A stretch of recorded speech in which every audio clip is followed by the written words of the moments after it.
Ayon po sa ulat ng Washington Post, nakatakdang harapin ni dating Pangulong Donald Trump ang mga issue ukol sa debunking at mga patakaran sa crypto accounting sa kanyang unang araw bilang bagong halal na presidente ng US. Kasama rin dito ang mga pagbabago sa pakikitungo ng gobyerno sa Artificial Intelligence o AI. Ano nga ba ang kahulugan nito para sa atin bilang mga Pinoy crypto enthusiasts?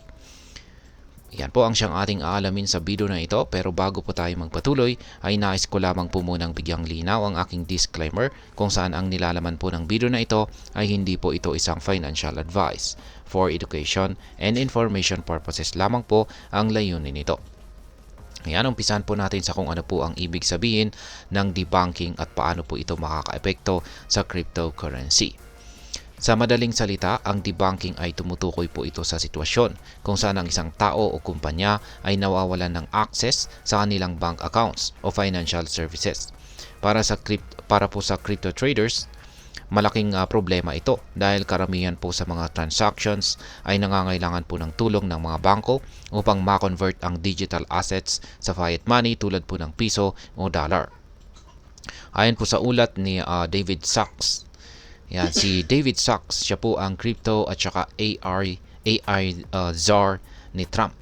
Ayan, siya ang nangunguna sa pag-usap ukol dito kasama po ang mga pangunahing stakeholders ng cryptocurrency. Ang layunin ay bigyan ng proteksyon ang mga users ng crypto laban po sa unfair banking practices. Kapag natupad ito, posibleng bumilis ang adoption ng cryptocurrency, lalo na't magiging mas madali ang proseso para sa mga taong gustong mag-invest o mag-trade. Ngayon ay ano po ang pagbabago sa crypto accounting rules na binabalak ni Trump?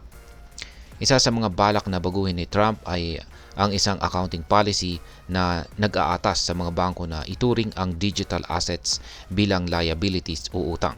Ang kasalukuyang patakarang ito ay nagdudulot ng takot sa mga bangko na tanggapin ang cryptocurrencies dahil sa risk na dulot nito sa kanilang financial statements. Kapag na-repeal ang policy na ito, mas lalawak po ang pagtanggap ng mga bangko sa cryptocurrencies. Sa mas simpleng salita, mas magiging bukas ang mga bangko sa crypto transactions at maaari pong magdulot ito ng mas mataas na kumpiyansa ng publiko sa paggamit po ng digital currencies. Ngayon ay paano po binabago ni Trump ang relasyon ng gobyerno at ang tech industry? Yan, ang relasyon po ni Trump sa Silicon Valley na dating may tensyon ay tila lumalambot. Sa isang luncheon noong December 20 na tinatawag po na America First, the Future of Space, AI and Tech, pinagsama-sama ang mga tech investors at saka policy makers. Naroon ang mga kilalang pangalan sa pro-crypto tulad po ni na Mark Andreessen at Katie Woods. Ang kanilang layunin, ito po ay ang palakasin ang innovation at alisin po ang mga patakaran ng nakaraang administrasyon na itinuturing nilang hadlang.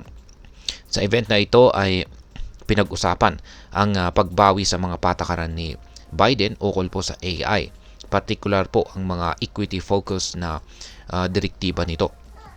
Inilahad ng mga tech leaders na mas mainam na ang mga eksperto sa teknolohiya ang manguna sa pag-regulate ng AI at cryptocurrencies kaysa sa mga traditional na policy makers na kulang sa kaalaman.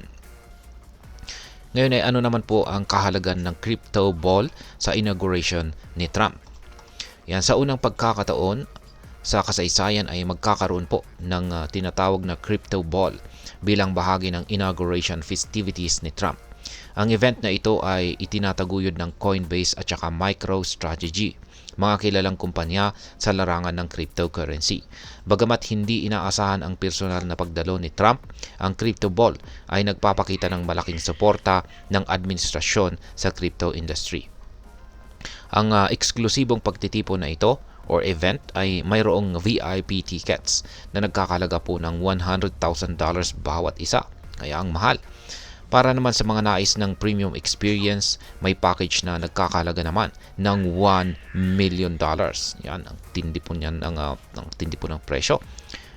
Meron itong kasamang dinner kasama si Trump na sa hinaharap. Kaya ganyan po kamahal. Ang mga ganitong high-profile events ay nagpapakita ng pagbibigay halaga ng administrasyon sa crypto at saka tech industry. Ngayon ay ano naman po ang papel ng political donations mula sa crypto companies? Ang mga crypto companies tulad po ng Ripple at saka Circle ay naging active sa pagbibigay po ng donasyon para sa inauguration ni Trump. Ang Ripple ay nag-donate po ng $5 million, samantalang ang Circle naman ay nagbigay ng $1 million gamit ang USDC stablecoin. Ang ganito pong kontribusyon ay hindi lamang nagpapakita ng suporta, kundi nagpapalakas din ng impluensya sa crypto industry sa mga pulisiya ng gobyerno. Ngayon ay ano naman po ang maaring maging epekto nito para sa atin bilang mga Pinoy crypto trader o investor? Yan, para sa atin ay ang mga pagbabagong ito ay maaring magdulot ng mas malawak na pagtanggap ng crypto sa buong mundo. Kapag mas naging friendly po ang mga patakaran sa cryptocurrency sa US, malaki po ang posibilidad ng iba pang bansa kasama na po ang Pilipinas ay magpatupad din ng mas bukas na mga polisiya. Posibleng bumaba ang transaction fees, tumaas ang security ng mga crypto holdings, at mas maging accessible ang banking services para sa mga crypto users.